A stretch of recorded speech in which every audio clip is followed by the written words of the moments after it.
I think that today here in Zangilan, of course, and during the next days in Baku, when the forum will continue, discussions will be not only about sharing experience with urban planning and development, but also about future of the region and how we see the future of the region. I just want to bring it to your attention. We've been subject of ethnic cleansing, occupation, and destruction of territories for 30 years. Millions of Azerbaijanis were deprived from their homes, including more than 200,000 from today's territory of Armenia.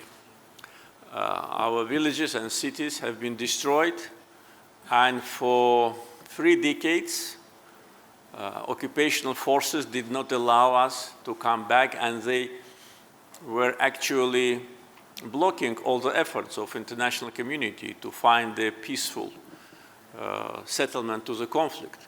Negotiations were held since 1992 until 2020. Can you imagine 28 years of endless and now, as we see, useless negotiations which produced 0 result? And if we look at the countries who were sponsoring these negotiations, we can easily see that if they wanted, the solution would have been found. Because 3 permanent members of Security Council of United Nations, 3 nuclear powers, they were the co-chairs of the former Minsk group, which had a mandate to put an end to occupation. And that was a kind of a OSCE branch, but at the same time we had a legal basis. We had the UN Security Council resolutions, 4 of them, which demanded immediate, unconditional, and full withdrawal of Armenian forces from occupied territories.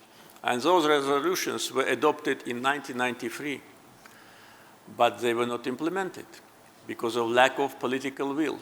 It is clear that Armenia did not want resolution of the conflict. They wanted just to keep status quo unchanged. They wanted to keep our lands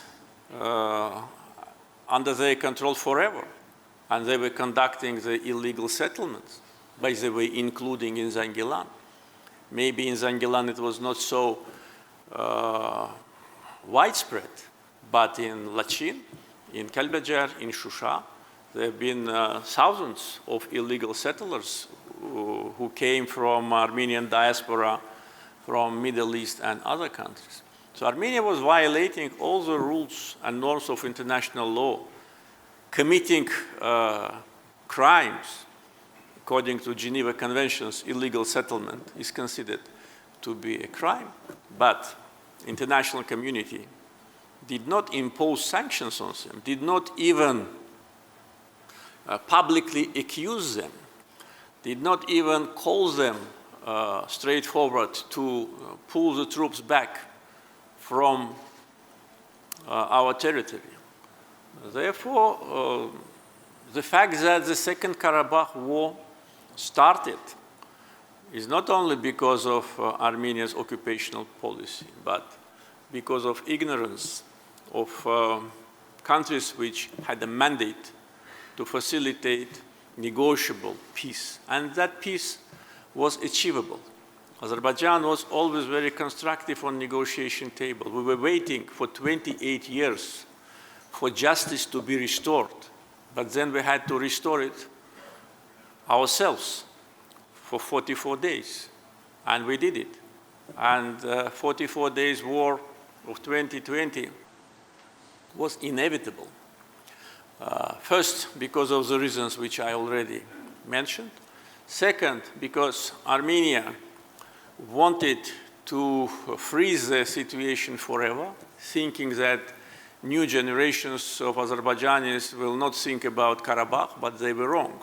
Today in Aghali school we have and Fizuli school and Lachin school and Zabukh school, Talish school. We have hundreds of children of the families of former refugees which have never seen those places, but they're there because in the memory of Azerbaijani people, no one can wipe out the memory of our lands and our history. So that was clear that Armenia wanted to keep situation under their control, as they thought, and no war, no peace, endless negotiations without any result. And at the same time, the hopes with respect to the new Armenian government during the last several years also vanished.